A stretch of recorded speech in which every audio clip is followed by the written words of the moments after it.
Hello, listeners. It's so good to have you here. I am talking with our very own. When I say our very own, I mean BariAftercare's very own Shea Quinn. Although Shea is very out there in the bariatric community doing all kinds of things like the waiting table, the podcast, and all kinds of great things, which we'll let her tell you about. You know Shea. If you don't know Shea, can't wait for you to learn more about her. We are here on an educational mission today to talk to you about a very important topic, which we'll get into in just a minute. But first, hey, Shay, welcome. Hi, thank you. I'm so excited to be here and see you. And I love being part of the BariAftercare community. It's always fun connecting, but it's like I look forward to the support groups where I get to see people because sometimes it can feel a bit one-sided. I love giving information, and my point in saying that it's nice to just have some connection and talk with you a bit. This will be fun. And we always have a great discussion when we do the podcast together. So I am so glad that we connected and we talked about this topic and agreed, yes, we need to do a podcast episode about this because you are more involved, I would say, on a day to day basis with the community than Hmm. I am as far as interacting. And so you and I both hear this term, the term being body dysmorphic disorder or Hmm. body dysmorphia. And you and I both kind of cringe internally when we hear that coming from a post op because Hmm. there's a greater than not chance that people aren't really referring to what body dysmorphic disorder is. Hmm. So, we're going to do some education and clarification about that. So, just kind of introduce yourself, give us your background a little bit if for Yeah. people who might not know you, which is Yeah. unlikely. Oh, you're sweet. Yeah. Well, like Dr. Connie said, my name is Shay. I had weight loss surgery. It's going to be it's 3 years, but almost three Oh, and a half years. wow. I just cannot believe that. And so, in that time from my highest weight to where I currently am, I've lost about 115 pounds. And that's also been with the support and help of a GLP-1 medication, which when done correctly and like in the way that it's recommended can be so helpful. And really this year has been about like strength training. I've been learning a lot about movement and strength training and being in the gym more, which has been really fun just to see kind of like, whoa, my body's capable of a lot more than I thought it was. Yes. Yeah, and in June, I got to do a body transformation show in Toronto, which was so Love that. fun. Had a Love that great you did that. Yeah, had a great experience. I don't think I would do one again. Like, not it just was not my vibe, I feel like. Like, I loved our bariatric group that was there, that we came in blazing and we had so much fun, but um yeah, it's just different kind of I don't know, just kind of presenting in that way, I think just felt a little funny to me where I like, Interesting. doing things like this and connecting with people. And so, like, all of that being said, I'm really glad I did it. Had a great time. Highly recommend other people doing it. I think it added a lot to my body positivity journey. But yeah, excited to just kind of be focused on getting movement in just more for myself and not Mhm. having like a competition to think and worry about, sort of. So yeah, that's kind of where I am now. And anytime you do something like that or take on a personal challenge, you grow in so many ways that you Oh yeah. probably don't expect to, even though you said, like, it's not something I would do again. But boy, am I glad that I did. And I learned some things about Mhm. myself. And I love your sense of adventure. And let's try some new things.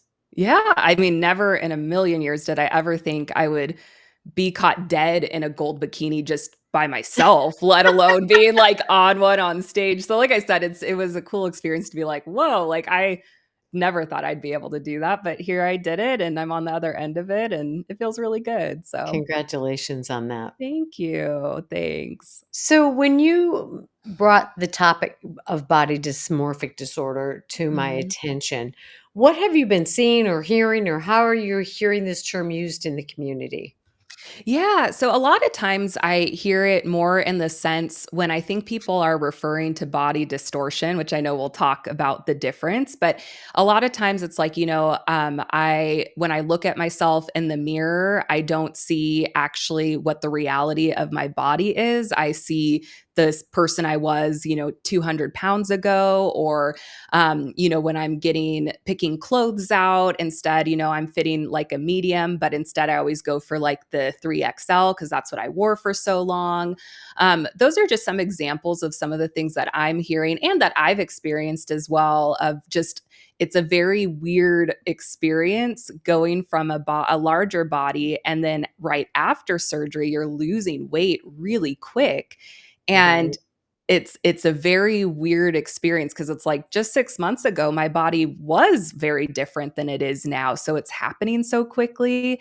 And so a lot of times I'll hear people say, oh, I have really bad body dysmorphia, and again, Mhm. not really recognizing the difference between that and body distortion. Yes, and fortunately or unfortunately for the person who brings it up in my presence, I You're like, always take that moment to yeah. educate because people don't understand what a serious mental health issue body Mhm. dysmorphic disorder is, and we'll get to that in just a minute, but I want to acknowledge what you're saying about that rapid weight loss and how that can mess with what you're seeing in the mirror. And that can happen with the use of a GLP-1 and or weight loss surgery or Mhm. any other kind of weight loss method for that matter.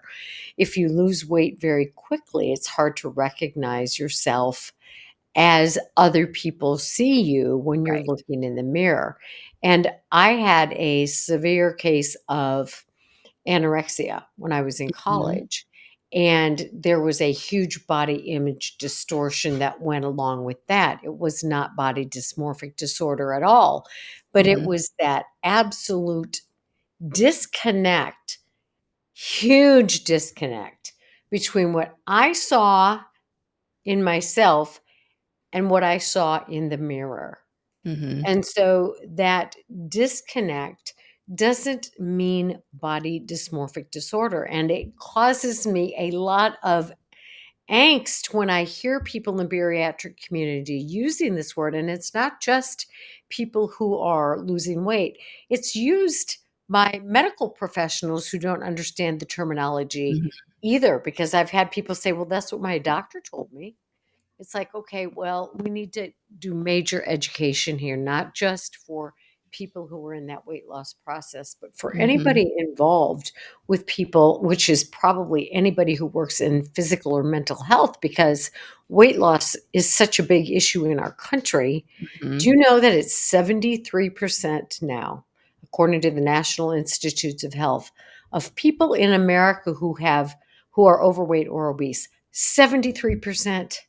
Wow. I'm actually surprised it's not more than that. That's high, but I would have guessed like more, but wow. Yeah. Mhm. So medical doctors clearly are seeing Yes. people struggling with weight and Mhm. using bariatric surgery and GLP-1s and losing weight quickly. So the medical professionals, GLPs through specialists, need to understand, as well as everyone Mhm. working in this field, that body dysmorphic disorder affects a very small percentage of people, Mhm. whereas body image issues affect probably 99% of the people in this country, regardless of weight. Truly, truly. Yeah, and from your perspective, why do you think it's so important to have that distinction? Because I could see somebody saying, "Oh, well, you know what I mean, like body distortion, body dysmorphia." In your opinion, why do you think it's important to make sure that we're making that distinction? I'm trying to come up with an analogy in my mind. You're always good at those. It would be like saying I have the sniffles versus I have a case of double pneumonia. Yes. It's Yes. a drastic gap Mhm. between body image issues. And like I said, because in the society where we do, and we have all the social media, and we have AI now making body perfection. A lot of people can't tell the difference between an AI model and a human model. It's only Mhm. like, I can't remember, and I read this recently, but it's somewhere between like 2 and 7% of people who have a natural, like, holy moly, where did you get those genetics? Right, right.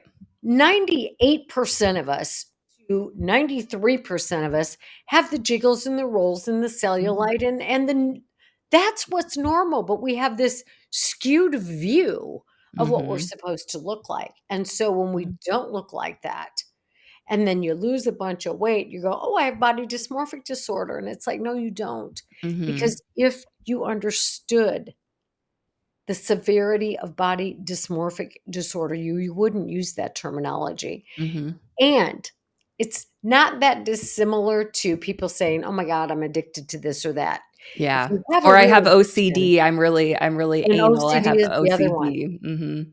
I have suffered from OCD my Mhm. entire life, and let me tell you, it is an agonizing, Mhm. anguishing disorder when you are in the throes of it. Yep. And so when I hear people throw the term, and I'm Mhm. also an addict, so there you go. I'm the DSM poster child here. The DSM is the Diagnostic and Statistical Manual for the mental health disorders. Mhm. So I can name them.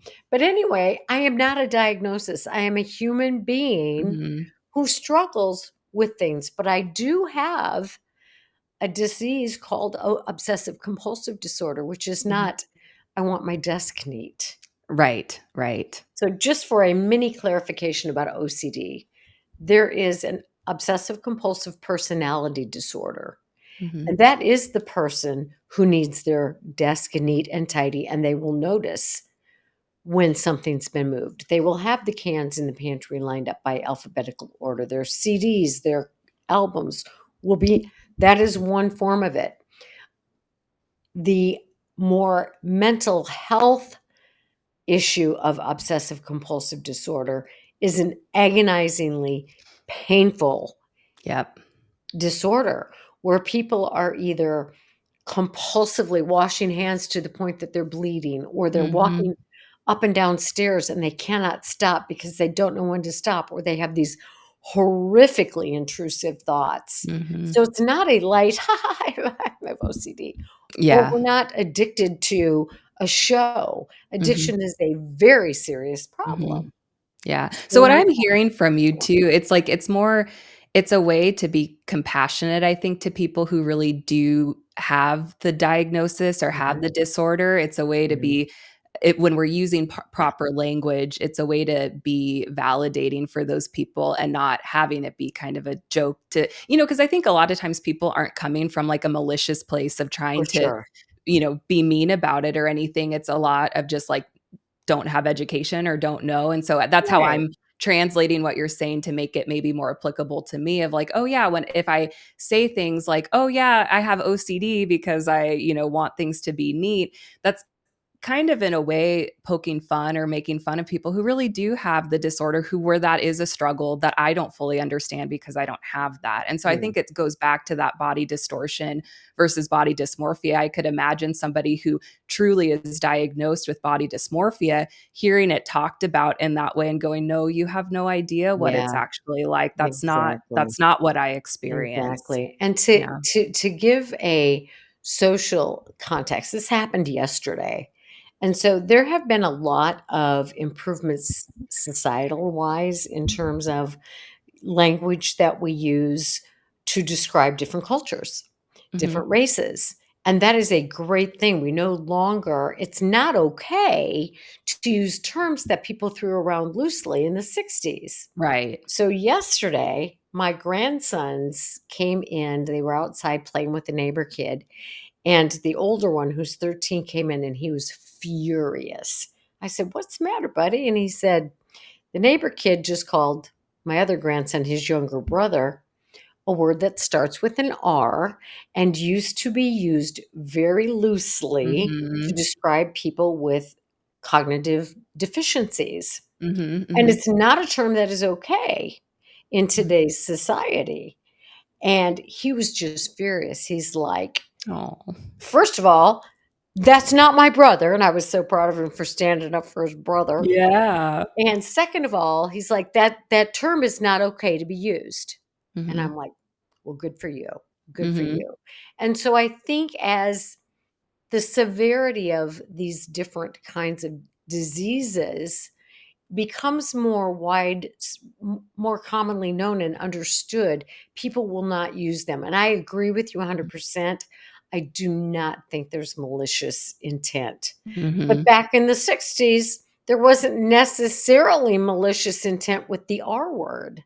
Totally. Yeah, but as we learn as a like you're saying, a society and grow, it's like I'm just always looking for ways to be educated. And I think part of it too is like I really try hard to not be shaming of anybody and Yeah, really try to take it as like there was a time when I didn't know obesity was a disease, for when I had a sure. lot of, prejudices towards people who struggled with that disease, me being one of them, and so, I don't know, I always try to approach that without shame and just going, you know what, maybe they don't know this and maybe this is an opportunity to just share. And, if the situation is right, obviously I Right. don't ever want to come in and just be like, oh, not without having a relationship in some kind of capacity built there. Yeah, But yeah.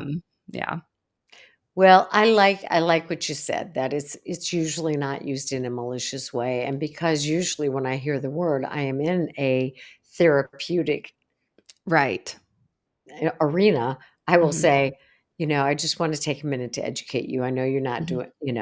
Hmm. So, yeah, this is our time to educate about this because it is very, very, very common to Hmm. when you lose weight. So just kind of tell us about you've mentioned it a little bit, like you go into the store and you're looking for the Yeah. 3X, and now you wear a medium and it doesn't compute in your brain. Yeah, gosh, there's so many, I think, different examples of body distortion.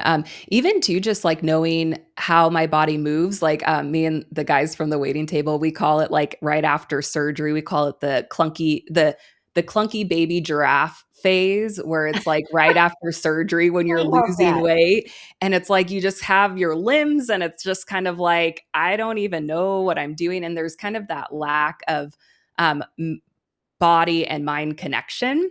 And Mhm. so I feel like it doesn't happen as often now being more post-op, but it does kind of, or being 3 years post-op, but it does still creep up, even just like, I was mentioning that I've been working on strength training and building muscle and even stuff related to that, where I'll look at a picture of myself and it's like, it takes a while to connect that that's me that I'm looking at. And I remember that being very common, more so right after surgery, where Mhm. I would see pictures of myself and I'm like, I know that's who I'm looking, that's me that I'm looking at, but like Mhm. it doesn't connect to my brain that that's who Yeah. I am. Um, I don't know. I know you probably see that a lot too with the people that you work with Yeah, all the and it time. makes perfect sense. People will talk about walking down a street and kind of in the peripheral vision seeing their reflection and, Mhm. doing a double take like, "Whoa, that's me." Yeah, yeah. And, so and just to clarify too, could you just give, like, a brief rundown of, like, what body distortion is versus body dysmorphia? Because I wanna make sure that I'm Yeah, understanding it yeah. clearly before we So I talk think we're more. given a really good description of body distortion. What Mhm, we see and what is being reflected back to us doesn't compute in our brain. It's mhm. such a drastic change from what we're used to that it's like it, my body looks very distorted from what I'm used to seeing. I'd imagine too, do you find that as you age that happens too? Like, I'd Yes. imagine, like, does that yeah. Yes, I'd imagine you could see that just as you age as a person too. absolutely. And you're not to the stage of like even perimenopause yet. Mhm, But I had a really interesting discussion with a dermatologist and did a mhm, podcast episode with her, and we were talking about how skin changes. Just mhm, the appearance of your skin changes, and you see the pictures of the crepey skin, and you start. It's like, whoa, I don't recognize myself. mhm, It's a distortion of what I'm used to seeing. mhm, And mhm, so it's just those changes, and with the quick weight loss, it's so magnified. mhm, As you go into perimenopause and become postmenopausal, it's like gradually you come to accept that, okay, this is my skin, and it was a gradual change, mhm. but there's still a grieving that goes along with it. Totally, mhm. And And with weight loss, I think there's, for some people, this distorted image ahead of time, or this distorted, Mhm. um, this pre-expectation of what my Mhm. body's going to look like. Like, "Oh, I'm gonna lose this weight, and then I'm gonna look like a Mattel Barbie doll." Mhm. And when that doesn't happen, there can be some discouragement. Have Oh, you seen totally. that? Definitely. It's funny though, as you were talking about that kind of distortion, I feel like I had a lot of body distortion pre-surgery as well, but maybe not in the way that one might think. But I didn't realize kind of how big I actually was Mhm. until I saw pictures of myself, and I Yeah, would be like, "Oh my gosh!" Like, and so it's interesting how it can kind of work both ways. Where I yes. didn't, that was kind of more of an eye-opening thing for me. Of I would catch a picture of myself before surgery and go, oh, wow, I didn't realize that's actually how I looked because I didn't Mhm. necessarily feel that way. And Yeah. so it's interesting how it works both ways with that. It can work both ways with that, and I'm glad you brought that up, because it's not distortion one way or the other all the Right. time. It can be both, because when I was in the throes of anorexia, Hmm. and I was probably 19 years old, and I probably weighed I was less than 100 pounds for sure. Hmm. Wow. In my mind, and what I saw when I looked in a mirror was probably somebody who weighed 160 pounds Hmm. physically. And Hmm. there was truly that distortion. I did not see skin and bones. And when you mentioned the photograph, that's how they Hmm. treated this. I was in treatment. Hmm. Oh, I was in college. So I was seeing a therapist at the college treatment, or, mental health services. Well, of Hmm. course, college campuses back in the '70s were full of anorexic and Hmm. bulimic girls. And so we had this group, and they had us wear our bathing suit, and it had to be a two-piece, and Hmm. they took photographs of us. And Hmm. when I saw that picture, and I saw bulging kneecaps, and I saw ribs, and I saw hip bones, I did not recognize that as me. Right. Yeah.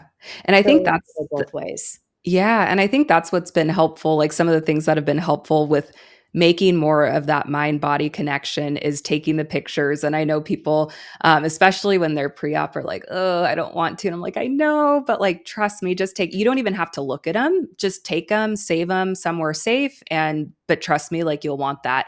Another thing that I'll do, like, on some of those days where I'm like, "Gosh, I just don't feel like I look any different," like, I'll put Mhm. on, I've saved a couple of pre-op Yes. clothing articles where I'll put that on and I'll take pictures or I'll just look at it.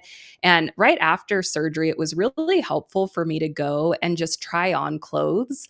Mhm. Not necessarily, you don't even have to buy them. And honestly, I wouldn't recommend buying like brand new stuff For until sure. a bit later, but I would do a lot of thrifting, going to Goodwill, and even just trying stuff on. It was helpful to make that connection of like, oh, okay, this is kind of not even what the tag says in the size, because every size is, every Right. brand does sizing differently, but it's like, okay, this is what this article of clothing looks like, and that is what fits me. And I would literally say that out loud a lot of like, okay, this is what Yeah. it looks like. And or like when I'm folding laundry, sometimes that'll still come up where it's like, Yes. whoa, this is weird. Like, look at these pants. These are the pants that fit me. And I'll say that out Mhm.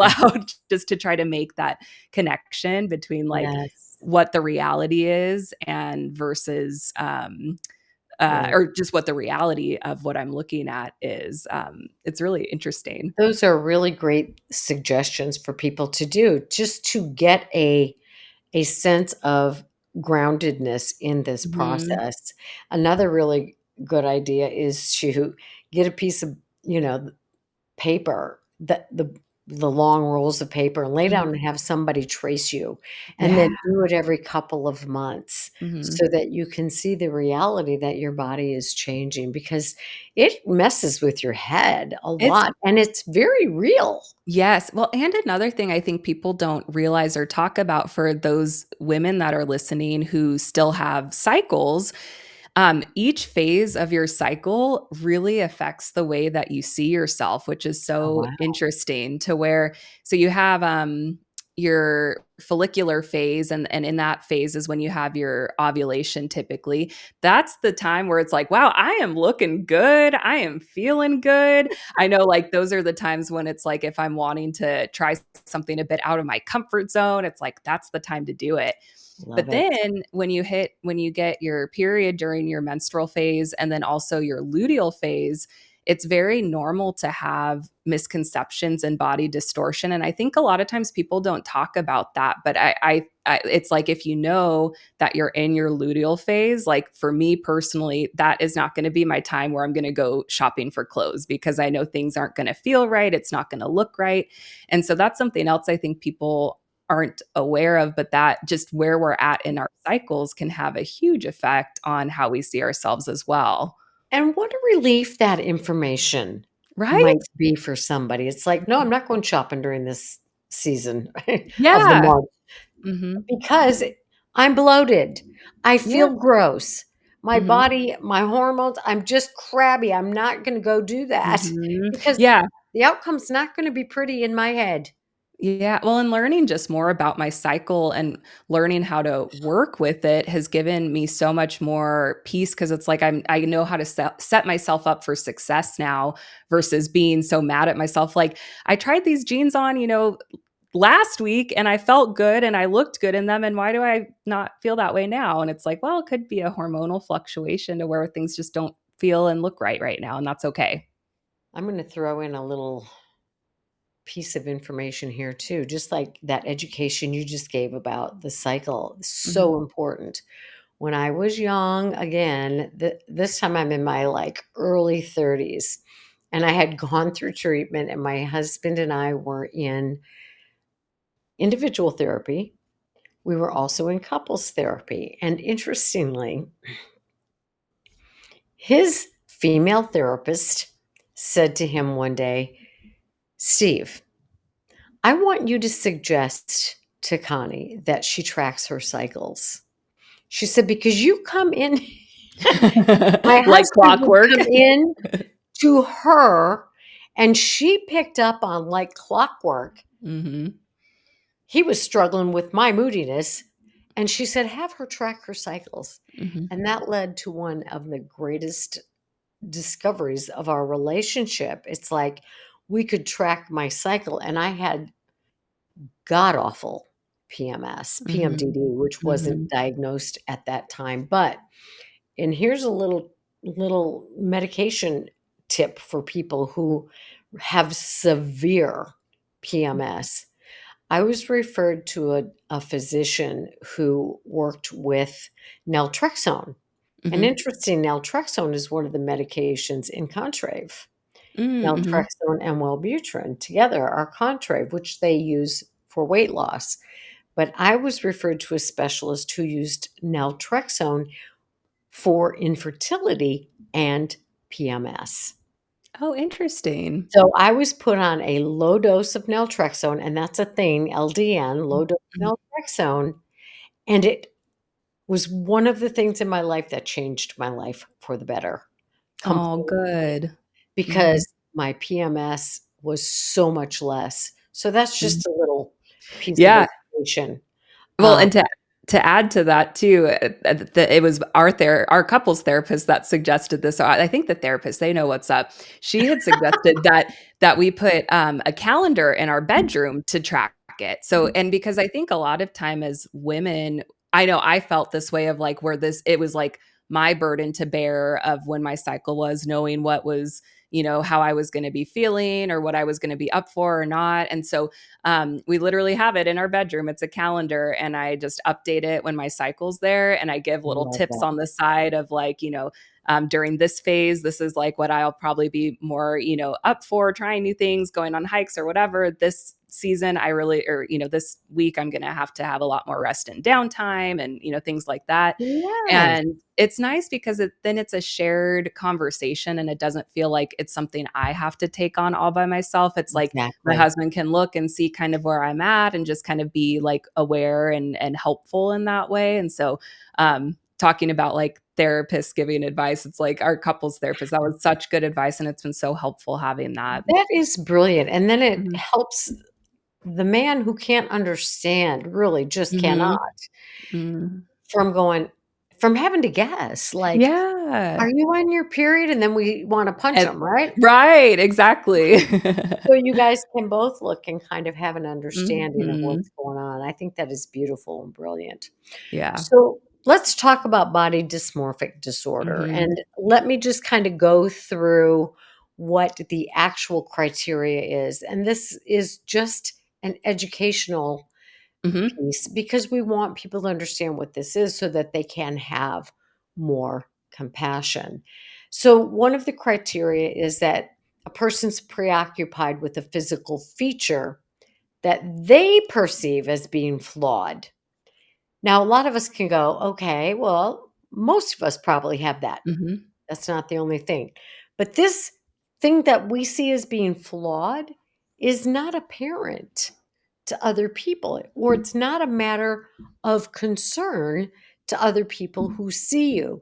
So, one of the things, and we'll talk about this a little bit more, but one of the things to understand is that we're talking about something most people don't even see. Mhm. So, the general public, the people who know you, can see you've lost a lot of weight. Mhm. Oh, that's a good distinction. Right? The people Mhm. who you now the people who don't know you may not, but if you're have a lot of extra skin, they can assume you've lost a lot of weight. Mhm. But we're talking about, like, let's say I have a mole, which I have had cut off, Mhm. truly. But Uh-huh. let's say that this mole, I was like, "Oh my god, people are staring at this mole. Mhm. Oh my god, people just they can't stand to look at me because of this mole." Now it's Mhm. under my chin. People probably don't even see it, but I am like, nobody's gonna like me. Everybody's gonna be like, "Oh my god, doesn't she see that?" So Mhm. we're talking about a perceived flaw that most people can't even notice. Mhm. Mhm. So that's different than looking at my body and going, "Wow, I've lost 200 pounds and it sure looks different." Mhm. Okay, I could another see I could see or I'm just kind of thinking through maybe like what or like a question somebody might have with right, that, like, please. so, because I know a lot of people can be really self-conscious about loose skin, and that's Right, something I hear a lot too, and so I could almost put myself in that example. That's something I don't struggle with as much, but I'm just trying to empathize right, with somebody who does more of like, right. well, yeah, I have this loose skin on my thighs and I wear pants all the time, so people Mhm. probably don't notice, but like they Right, have to be looking at it. So like could that be an right. example of when it potentially could be body Absolutely. Let's go through the dysmorphia? rest of the criteria, and we'll Okay. hold on to that as a great example Okay, because perfect. maybe it could be, right? Mhm. Okay, another criteria. There is a history of a repetitive behavioral component focused on the perceived physical anomaly, such as obsessively examining oneself in the mirror or grooming to hide the perceived flaw or Mhm. seeking reassurance from others about their appearance without satisfaction. Mhm. So, let's take the mole and then we'll take the extra skin on the thighs, Mhm. okay? So, I'm, like, all obsessed with this perceived physical anomaly, and I'm looking at it in the mirror. Now we're gonna find out in a little bit, not just once in a while, but I may be spending up to 8 hours a day. Wow. Mhm. That is interfering with my life in a big way, right? It's not just like in the car going, "Oh, there's that thing again." No, no, Mhm. no. I am looking at this. I am obsessively remember when we talked about obsessive? Mhm. Obsessive doesn't mean like I think about it a lot. It's like, I can't get this thing off my mind. Mhm. Can't everybody see? Oh my god, of course they're looking at that. I can't get away from Mhm. my It's like just obsession. all consuming of your Yes. thoughts of Or I'm, like, everything. putting makeup on it all the time, or Mhm. if I if it's a spot, like, on my forehead, I'm constantly making sure my hair is over it or whatever it is, or seeking reassurance. Can Mhm. you can you s can you see this? Is this the first thing you see on my face? I'm asking that to people. And Mhm. I experienced this at a gym one time. This woman comes up to me and she's like, it was like, I didn't understand what this was at the time. It Mhm. was years ago. And every time I would see her, she was asking a stranger about this perceived flaw. Mm. And I Mhm. think people were like, okay, wackadoodle, you Yeah, not know? understanding. Mhm. Not understanding that this was a so and without reassurance. So you could tell me, "No, it's not a big deal." But 5 minutes later, I'm going up to somebody else to seek that reassurance. There is definitely an obsessive compulsive component of Mhm. this, and it can be related to this. So it's not just like, oh God, Now, could that be the case with the thighs? Mhm. Perhaps. Mhm. I think where the difference is though, or just like thinking of that example, is a lot of the people who I know personally that struggle with like loose skin and like, oh, I don't like this here. You can tell them, you can give reassurance of like, hey, like it's not something that I notice. I think you look beautiful. And usually that kind of they take that and go, you're right. Like I know it's just something that I see that way. It's not, Mhm. I'm sure other people don't notice it, but it still is something that I think about. So I think that's Right. also the difference maybe of between the two where it's like I They think they that get some satisfaction or reassurance. yeah, yeah, versus the other way, if it was more of that body dysmorphia disorder, it would be like, okay, I like kind of almost discounting what you say and like you said, trying to seek that reassurance from somebody else or going back a few minutes later and asking the same thing. Yeah. So we'll go over more criteria, but one thing to understand is that this is a serious illness, Yeah. and it's not just being concerned Mhm. or not liking something, it's being obsessed. Mhm. It's an obsession and a preoccupation. And typically, okay, so this is where we might rule out the thighs too, but Mhm. typically it involves the face, the head, or the hairline. Oh, interesting. Mhm. But it can occur with any body part. And most people who have the disorder will have obsessions or preoccupations with multiple body parts. So it Mhm. may not just be one thing, it may be multiple things, but typically it's face, head, or hairline. And again, it's a perceived thing, Mhm. sometimes not even a thing anybody else would even notice. Right. There are Right. several medical comorbidities involved. Okay, so what this means, no, not several, there are Mhm. severe medical comorbidities involved, including inappropriate surgeries. So I will go to Mm. the doctor and I will say, "You need to remove this mole from my face." And then they'll remove it. And I'll go to another doctor and I'll say, "But see, I can still see it." Mhm. And then there will be another attempt at surgery, but it never gives me any peace of mind about it.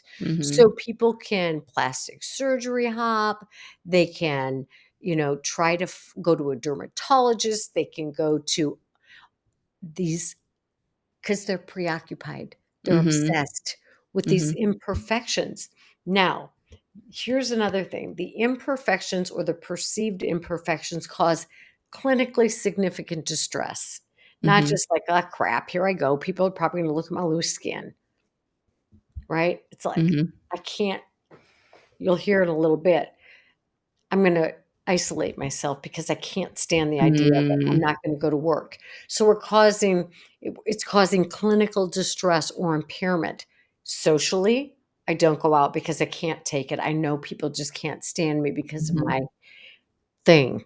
Mhm. Um, Occupational, I can't go to work anymore because it just causes me so much distress. I'm so preoccupied with this, I can't even focus Mhm. or other important areas of functioning, not attributable to another medical condition. And Mm. importantly, the appearance preoccupations are not better accounted for by concerns with body fat or weight. Oh, okay. So, this is not a body fat or weight issue, Mhm. which takes about 98% of the people who have had weight loss surgery or have lost a lot of weight with GLP-1s or another weight loss Mhm. method out of the picture. Yep. Yep. Okay. I So think this that's is so helpful to know the difference between that, and it's a bummer that the words get interchanged so easily because it's very different. They're very different. and I'm gonna bring up a point here right here, and this is where the compassion piece sets Mhm. in and where people will go, "Oh my god, I'm not gonna use that word," because if somebody really has this, I can understand how they feel slapped in the face when I use Mhm. this word irreverently, Mhm. unintentionally, though it may be. So this is something that oftentimes begins in early adolescence. 20% of people who have this drop out of school Mhm. because this is so mortifying to them. Mhm.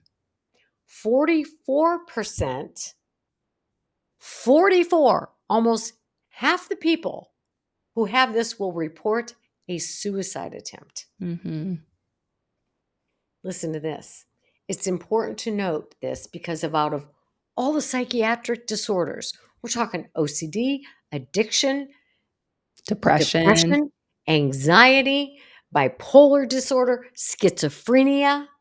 Of all of this, it may be surprising to find out that body dysmorphic disorder has the highest suicide rate of Mm. any psychiatric disorder.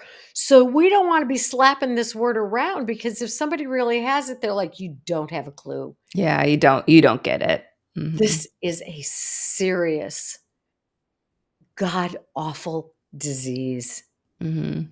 And therefore, people need to understand, please don't use this word when it's Mhm. not the appropriate word because it is so, so severe to Mhm. the point that 3 to 8 hours of your day is spent in preoccupations that are difficult to resist. So I might be like, okay, well, you know what? I'm just going to let it go. 3 to 8 hours. I cannot resist Mhm. that. Ugh. And so there's a lot of time spent on this preoccupation, which is why people struggle to function. Mhm. According Mhm. to the DSM-5, which is the Diagnostic and Statistical Manual that psychiatrists and psychologists use to diagnose mental illnesses, the incidence of body dysmorphic disorder in the United States is 2.5% in males and 2.2 in females. Now, while that still hurts my heart, it is not what people experience with body dissatisfaction or Mhm. distortion. That's Mhm. almost all of us. Yeah. Yeah. Very small percentage, Mhm. 2 to 3% of people. That's still 2 or 3 out of 100 who are struggling with this monstrosity. Mhm. So it's Are not there common. Yeah. Are there what are the treatment options for people who have body dysmorphia? Is it similar to treating like OCD or different or Yeah, there is some indication through research that serotonin insufficiency or Mhm. imbalance is one of the culprits, but there's also childhood issues Mm, mhm. related to this. Peer abuse or bullying and teasing may be Mm, a contribution to this. So, depression, OCD, and substance use disorders are often part of the picture. mhm. So, you know, there's an issue. So let's talk about how we treat this. Obviously, you need to get therapy. You Mhm. need to see a psychiatrist and a psychotherapist because there's a good chance that you're going to need medications Mhm. to help If you deal have with it. body dysmorphia to clarify, Yes. right? Okay. Yes, if you have body dysmorphic disorder, because Mhm. you may need an SSRI or something else that helps balance that serotonin in your brain. And then you need a lot of therapy to help you work through that Mhm. preoccupation Mhm. and that idea that other people are noticing this thing that, you know, 99 out of 100 people aren't even going to be aware of, but to Mhm. you, it's your world. So there's a lot of, and we treat body distortion a lot in the same way because, Mhm. you have to put some perspective on it. Mhm. You have to learn some body. I don't even know if I like the word body acceptance. I like the word body appreciation Mhm. because find me a bunch of women who compare themselves to social media and perfection. Am I going to accept? I mean, I've got stretch marks from here to mid thigh from Mhm. pregnancies and gaining weight and losing weight. Am I going to accept that and go, gee, golly whiz, I really like that? No, I am never going to like that. But I can accept and appreciate that these marks on my body represent giving birth Mhm. to children. I can understand that even if I hadn't had children, I would still have stretch marks on my body from the gains and the losses of weight. Mhm. And I can say, okay, I don't like it, but you know what? I can appreciate that I have been to hell and back, and I am back from that hell and living a Mhm. healthier life. Can I appreciate, you know, do I like this? No, I don't. But Mhm. you know what I do appreciate about it? That my grandchildren come up and snuggle, and they Uh-huh. call it my Jello, and they Yeah. say, "Don't ever lose your Jello." Oh. Okay, it's a Yeah. deal. Can I appreciate that with all the lost weight that I am able to Mhm. go out there and hike? Mhm. Am I able to get in that kayak and be out in nature and do the things I love to do? I can appreciate that. Mhm, mhm.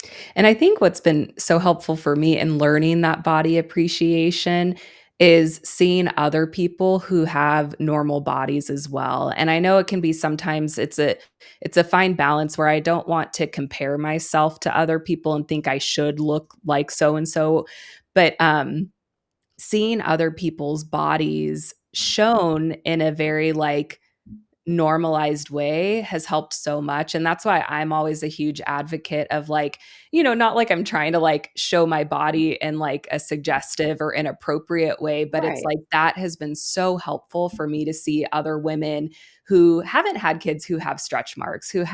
who have loose skin, who just have normal bodies and they're able to be strong and do things, and that's been a really helpful mind connection to me for me to go, oh, like my body is normal and I shouldn't be ashamed of it or trying to hide certain pieces, or Right. it's normal. Like, and so that's why I'm just a huge advocate of I try to show it in a way that is empowering to other people. So if they, and that's honestly one of the biggest reasons why I did the body And I transformation love that. competition, because it's like I didn't see many bodies that looked like mine even growing up, where it was like, Mhm.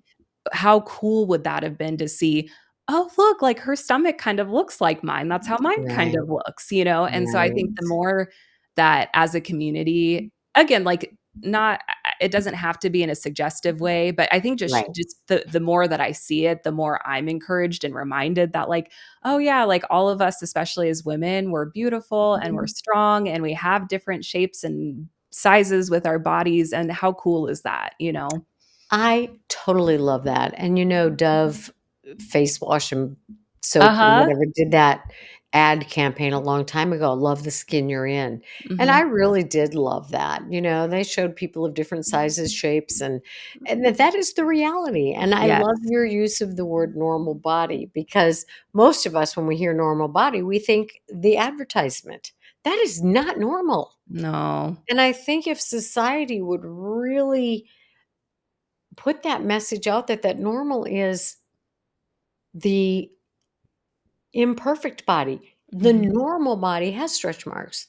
I Mhm. was at Six Flags with my grandkids, and I would see these teens who were very fit and trim, full of stretch marks because their bodies grew so quickly. Mhm, mhm. Stretch marks are a normal part of growth. Yep. Fat adiposity is a normal part of a female body and a Mhm. male body, but biologically, Yep. more for a woman, we are Mhm. created with more body fat, and Mhm. we are taught to despise body fat. It's how Uh-huh. we function and how we that's how our bodies are made and created. So I love the idea that a normal body is one that has curves and Mhm. maybe a roll or maybe 6 Mm. rolls or maybe a Mhm. lot of stretch marks because that is what's normal. Mhm, and I think it's just not commonly seen, so the more that people feel Mhm. empowered and again, it's not even to share it on social media, but I love seeing, like, when I'm at the lake or when I'm at the beach and there's, someone who is in a larger body who's wearing a two-piece bikini, it's like, "Yeah, you go," like, because I didn't see that growing up, and so the people Yeah. that I saw in two-piece bikinis fit a very specific, like, beauty standard, and so then I thought, "Oh, okay, then I can't wear one because I don't fit that mold," right? For But sure. it just takes us breaking out of that and choosing and saying, "No, like, I this is what I feel comfortable in, and this is what I'm Mhm. gonna wear," and Right. hopefully it's inspiring and encouraging to other people to do what feels Mhm. good to them, you Right. know? And that's an individual, you know Totally. and I love the fact that you said that you did this competition to show that Mhm. bodies are different. And I think when you use the word I can't remember the word you used, but what was the word you used? Like, you're not sexualizing your Oh, body. yeah, yeah, I don't remember what I said in Yeah, a but it was a good word. yeah, But mhm, it saddens me. Here's something that saddens me in the bariatric community, but it's not just the bariatric community. We are sexual beings, and I have no problem with that, mhm, except when it looks like somebody is that's their identity, mhm, right? I don't want my identity to be sex kitten. I yeah, want my identity to be whole woman, mhm, intelligent, capable, sexual, compassionate, all of the things. When I was young and I did not have confidence in my intelligence, I did not have confidence in my whole person. I put myself out there as a ditzy, flirty, sexual being. And I remember 2 specific instances, and I've shared this before on the podcast too, but I remember 2 specific instances where a male boss said to me one time when I gave a short presentation, and they came up to me one time and they said, "I never knew you had that in you." And I was like, "What am I projecting?" And it took me a little while, but I figured it out because another time the same person said I was young and I looked young, but I also put myself out there as ditzy and cutesy and flirty and because I didn't have the self-confidence. And the same person said to me, you might want to wear a pair of glasses. People might take you more seriously. And I thought, "Ooh, what am I projecting?" no, I love that awareness though, and it's funny because I almost feel like I'm on the opposite end of that, where I grew up very conservative and there was a lot of shame placed around my body and like a lot of like sexualization in weird ways. In a way of like you're not supposed to be a sexual being at all. And Mm, so I find a lot of empowerment in being proud of my body and showing it in that way. And again, not mhm, I'm not intentionally trying to be like, "Oh, look at me." Like that's not my goal where I'm coming mhm, from. But I think when I see other people doing that, I can, I guess, appreciate it from that perspective of like, hey, maybe this is the right. first time in their life where they're Yes. allowing themselves to feel sexual and feel okay with being that way. I don't know. Like, I appreciate what you're saying, and I 100% agree with that. mhm, Because I've been in this field for over 20 years, and because I work with people who have been in this field for over 20 years, we kind of look back and we'll say, "Oh, they're in their look at me phase," which is an okay thing, right? I think it's normal and exciting to go through the look at me phase. I like Like, that. Mhm. I finally see myself and I like showing myself. I totally, and I'm glad you brought that up because I do appreciate that. Now, if that is what you maintain for 5, 6, 7 years and all we're seeing is your boobs, Mhm. then I got to think, okay, we should be through the look at me phase now and Mhm. on to living life phase. Mhm. So if it's an advertisement for you as a sexual person and you're trying to, okay, I'm going to use Sydney Sweeney, right? Oh, uh-huh. Mhm. Gorgeous, Mhm. absolute gorgeous body. Mhm. When I see her showing her boobs for an ad for blue jeans, I'm like, really? This is not an ad for blue jeans. This is a sex ad. Mhm. Mhm. The boobs have nothing to do with the pair of jeans. Mhm. So when I see people using their self as oozing that sexuality or it becomes their identity, Mhm. I feel sad. It's like you're more than Yeah. that. Yeah, I think it's like it can be a form of boxing people in, and not even Yeah. just with sexuality, but with I mean, lots of other things, even weight loss or, having different disorders or mental illnesses. It's like you don't want that to just become your sole identity of who you are Yes. because you are so much you're a lot of things and not just Yeah. one thing defines you. Because if all I do is show my boobs online, are people gonna think about me in terms of having anything intelligent to say? Mhm. Probably not after a while, Mhm. right? They're like, Mhm. "Show what are you doing? Show me your boobs. I don't wanna hear that." Yeah. Mhm. So, while I 100% agree with what you're saying about, finally, I feel okay enough about myself to show my body, 100% about it. Mhm. Support that. I love I get a kick out of the look at me phase Mhm. as long as it doesn't become who you are for life. Yeah, yeah. Because Mhm, to me, it's there are people who are like, "Look at me. I have broken free from this hating my body, and I like mhm, having my picture taken, and that is to be celebrated." mhm, And then mhm. there is, "Look at me, look at me, look at me, look at me. Why doesn't everybody look at me and look at me, look at me, look at me, look at my 1,200 selfies for 6 years?" And what that screams to me is I have very low self-esteem. Yeah, yeah, I think that's a good point to call out because I think yeah, it's like and I guess what's the purpose behind it, and that's something I ask myself all the time. Am I sharing the why am I sharing this image or this picture? And like as an example, the ones that I share, like for the body transformation, it really comes down to I would love for a woman who has a similar body type or a stomach like mine to see that and go, "Oh, that's so cool, like that she did that. Maybe I could do something like that." Without a doubt. And But I'm I've not seen you online for 3 years. Your pictures are not all in a bikini. no, definitely in the summer a bit more, but no.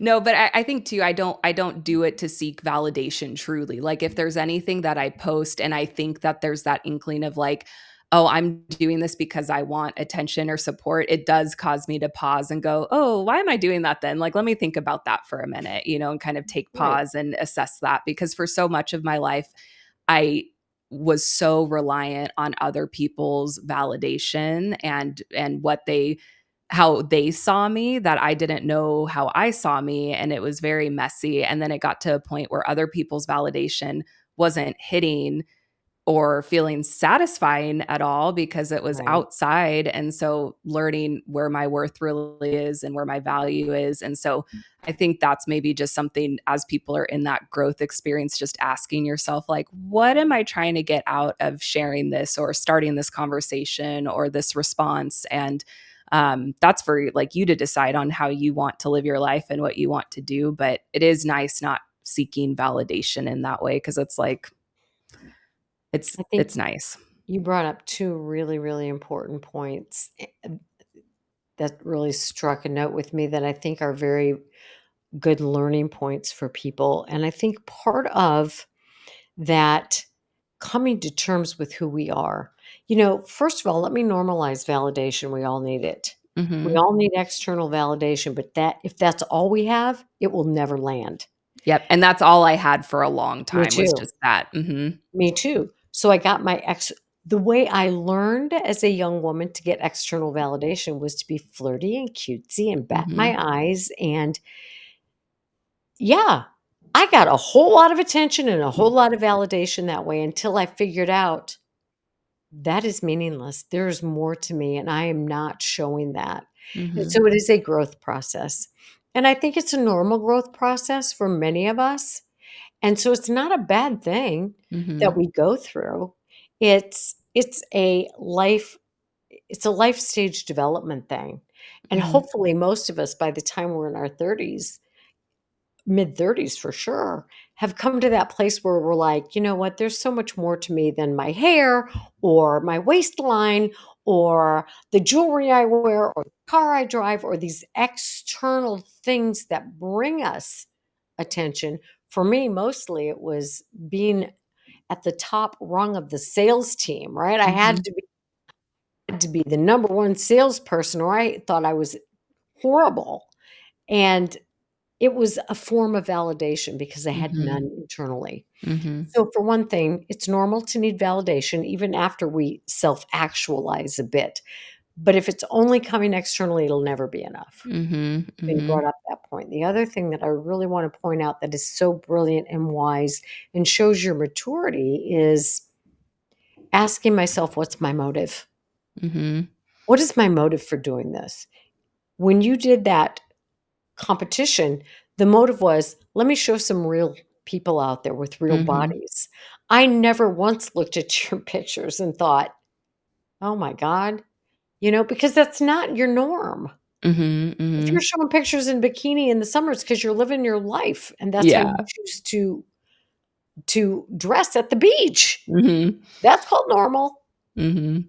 So, but asking yourself, what's my motive? And if 10 people come to you and go, I'm starting to worry about all these selfies online. And if you're like, hey, this is who I want to be that. Mhm. But if 10 people are like, I know you in a different context and I just don't understand this. Mhm. There's a saying if 10 people tell you you have a tail, you might want to turn around and take a look. Mhm. So if 10 people who know you and know you're not really like that, I'm not talking about you, I'm talking about Mhm. anybody, say something to you and have an observation about something you're doing, you might want to look at that and go, do they have a point? Mhm. And ask people, what do you see and what's going on here? And ask yourself, what's my motive for this? And my Definitely. motive for being cutesy and flirty was to get some validation because I had none on the inside. Mhm. Mhm. Yeah. Agree. I'm just soaking it all in. Like I said, I always learn so much from you and it's like, yes, that's very true. Well, I learn a lot from you too. So I really Mm. appreciate you bringing up that point about Yeah. listen, when people have felt invisible or Mhm. horrible in their body for a long time and now they're liking what they see, Mhm. definitely go through that. Yeah. Show it, enjoy it. And that's why I think I have so much fun with the bariatric community because and especially like getting to go to different events with people and stuff because it's like these people know how to have a good time. Like and sometimes that can lean over into the like do I need to like ask them if they're doing okay or are they just having fun? Sometimes that can get a little dicey, but for the most part it's people who just feel more comfortable in who they are. They want to celebrate that and enjoy, a lot of life experiences that they didn't get to have because of different reasons and that's why I love this community so much because there's so many amazing people who are a part And of it. that is a big part of what's kept me in this community for 20 Mhm. years because watching people make those transformations and learn to appreciate themselves, that's what keeps me tied in. It's like, Mhm. I love that you learn to like your body and show it off and all those things and get out there and have some fun that you hadn't had before. But what I love is watching people learn that, okay, after I get past the changed body and after I get Mhm. past the party stage or whatever it is, coming to appreciate who I am, Mhm. learning who I am, figuring it out because I had so much shame about that issue for so long in my body, or I had so much, um, people rejected me for so long, and now Mhm. people appreciate me for who I am, not for Mhm. the car I drive or what I bring to the office or doing everything for everybody. but learning to love who people are. And that's Mhm. the gratification that I see and Yes. love about the Mhm. people in this community. I couldn't agree more. Okay, so hopefully we started out with body image and body dysmorphia. So hopefully we cleared that up for people and a whole Mhm. lot of other things in the process. I know we covered a lot of ground. We talked about cycles, we talked about confidence, identity, all the good stuff. I know. It I was a love great it. conversation. Can't wait to see what we come up with next, girl. Yes, anytime. I can chat for days. So Yep. anytime you want to talk about anything, I'm always game. Thank you. I find you to be truly, truly, genuinely inspirational, not just because of the body changes, but because of your view on things Oh, and your willingness to share a different perspective and educate myself and a lot of other people in the process. So thank you. well, thank you. I And all of appreciate your that. contact information, of course, will be in the show notes. And thank you Mhm. for being part of Barry Aftercare. Well, thanks for having me. I'll see you You're guys welcome. in the next daily take. All right. See you later. Bye. Bye.